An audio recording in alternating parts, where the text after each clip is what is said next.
Mas eu achei que a análise dele foi não tá boa. Nada, gente. Achei que a análise dele foi boa. Primeiro que ele não desvalorizou o Fortaleza também. Fez o Fortaleza, né? E depois que ele falou que realmente para o Santos, depois de 3-0, jogando em casa, aquela situação, uma situação que eles têm que repensar. E que ele passou a semana preocupado com isso. É uma vitória importante para o Santos, principalmente por causa do jogo de amanhã.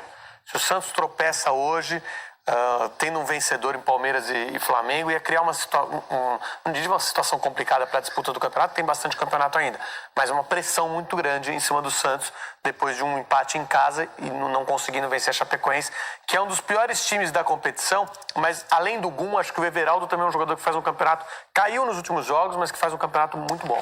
Sabe o que tem que pensar? Eu acho que os clubes fazem isso, os treinadores fazem isso. Essa rodada, depois dessa, faltam 2. Pro turno, não é isso? Joga hoje e amanhã, aí só faltam 2.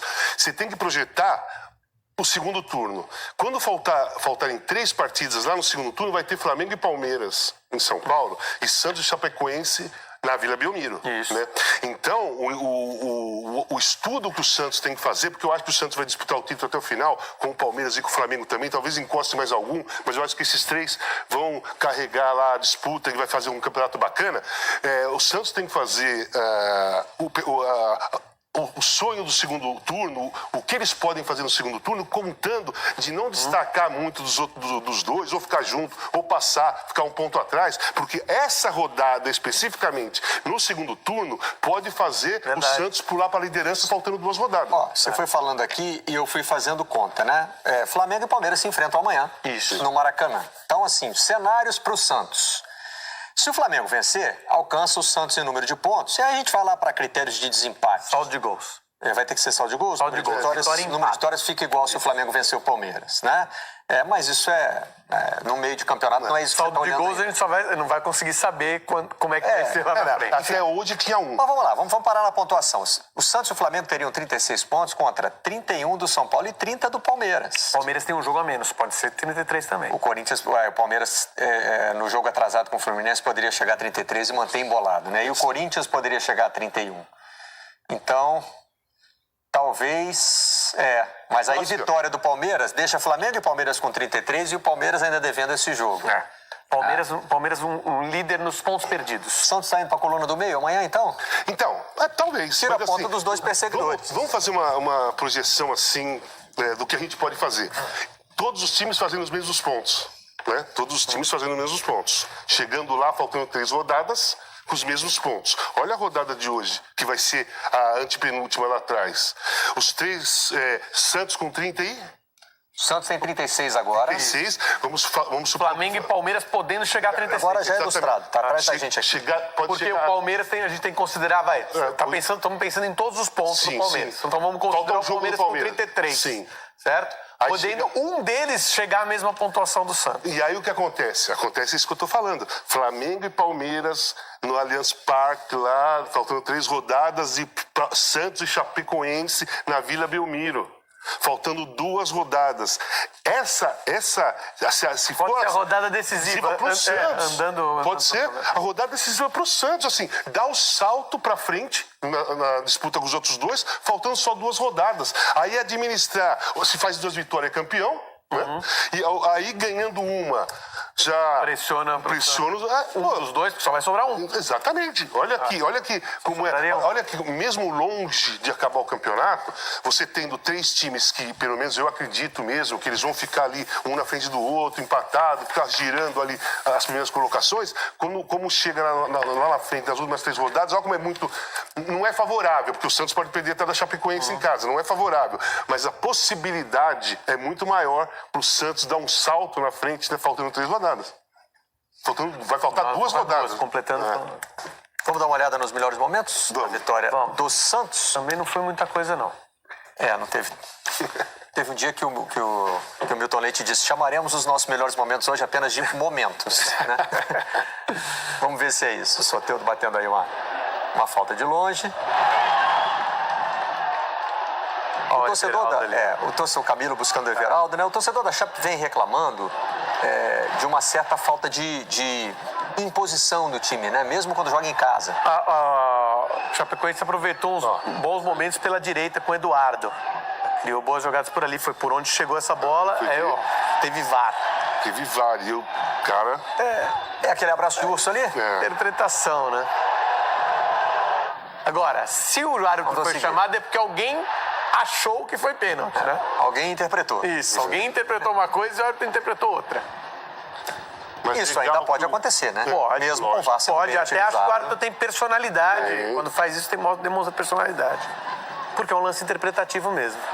E esse é o gol. Então, o Soteldo tenta o cruzamento, a bola bate no gol e entra. Como todo lance de gol, né, houve avaliação do VAR. Teve um errinho nesse tipo, quer dizer, nem é erro do VAR. O lance começou no impedimento lá do lado direito. E aí depois a Chapecoense recuperou a bola que o Bandeira não deu porque deixou seguir, porque a orientação é essa. E aí já era uma segunda jogada, então, e aí saiu o gol. Mas na orientação do VAR, não tem que voltar lá no começo da jogada? Sim e não. E reparar qualquer erro que tenha Não, acontecido porque a no caminho? Chapecoense abriu um segundo lance. No lance do lado direito, que o Bandeirinha não deu o impedimento, a Chapecoense recuperou a bola, trocou 3 passos, começou a sair e perdeu a bola de novo. Então não era início da jogada. Nós temos separado para mostrar e eu vou trazer também a explicação do PC Oliveira, que estava na central do apito. Mas esse tipo de lance, que você não para e depois vai acontecer uma coisa lá do outro lado, é um dos pesadelos do VAR. É um erro foi um erro do Bandeira. Bandeira. Não do VAR. É isso que a gente vai mostrar. Cara, assim, a gente fica discutindo o VAR. Eu tô acompanhando o campeonato inglês, é tão diferente, cara. Pois é. É tão diferente, as coisas se resolvem numa rapidez E a interferência é mínima mesmo. É mínima, cara. Agora, nesse meio de semana nós tivemos jogos com o VAR da Comebol. Que também foi. E a demora foi talvez até maior do que o VAR brasileiro. Né? E, aliás, esfriando 2 reações, a do Inter e a do Fluminense. Quando o Inter abriu o placar contra o Flamengo e quando o Fluminense empatou contra o Corinthians, foram 5 minutos de paralisação para ver se o gol valeu. Aí puxou. Quando volta, cara, já é, né? Já começa o jogo de novo. Não é mais. Você já não está mais tirando vantagem emocional. A gente nota nos melhores momentos também a presença do torcedor da Chapecoense, né? Reclamou, mas foi ao estádio apoiar.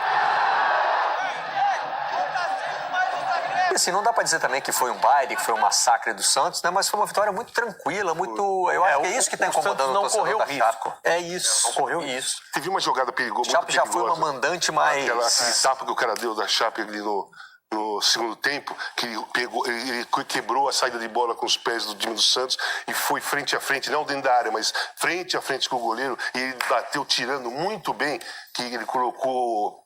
A curva foi menor do que deveria ser e a bola foi para fora. Eu acho que aquela jogada foi a jogada mais perigosa que o Santos sofreu aí. Eu acho que a bronca do torcedor da Chape é nesse sentido, né? De não conseguir mais difícil incomodar. Exatamente. Já foi muito difícil, agora não é. Foi difícil, agora acabou, parece que acabou mais mistério, tranquilos, né? Lá.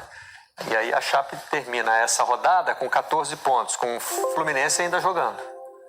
E o Fluminense, se você pensar, ainda tem potencial para fazer mais 6 pontos. Isso. Tem 2 jogos. O jogo que está defendendo é difícil, é um jogo contra o Palmeiras, mas O CSA não foi jogado ainda. Jogou o CSA? O CSA perdeu hoje. Perdeu pro Bahia. Perdeu pro Bahia. Então esse vai ficar aí.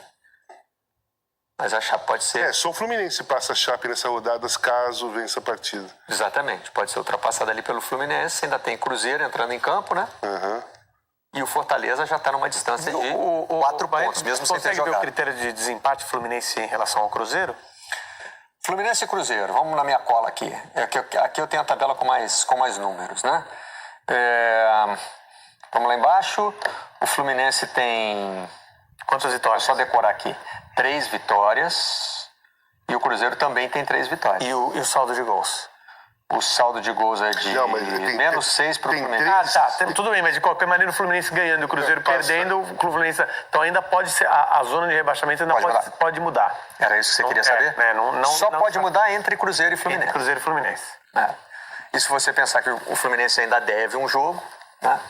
A gente sempre repete isso, né? O jogo é contra o Palmeiras, né? Assim, estamos devendo o jogo, aí vamos lá. A gente faz a conta, mas com 3 pontos pro Palmeiras... Que é pelas posições na tabela Isso, hoje. exatamente. Né? Não é desmerecendo o Fluminense. O Fluminense tem a possibilidade, você faz a conta. Claro. Agora, Não tá aberto, o jogo não foi jogado ainda. Nós temos que ver qual vai ser o Palmeiras daqui para frente. Aquele projeto que eu falei, que os times fazem, o projeto do Palmeiras há 3 anos é ganhar a Libertadores. Isso. Né? E ganhou 2 brasileiros, mas é a Libertadores. Então, esse ano, por exemplo, perdeu o Campeonato Paulista, foi eliminado da Copa do Brasil e essa semana foi eliminado da Copa Libertadores da América, jogando em casa, perdendo 2-1 de virada, sendo que tinha ganhado de 1-0 lá. É claro que foi contra o Grêmio, mas o tamanho do time do Palmeiras, né, e pelo projeto que foi feito, foi uma queda, uma eliminação muito pesada. E amanhã já vai jogar com o Flamengo, que é o contrário, que eliminou o Internacional lá em Porto Alegre e chega cheio de moral, de entusiasmo para jogar.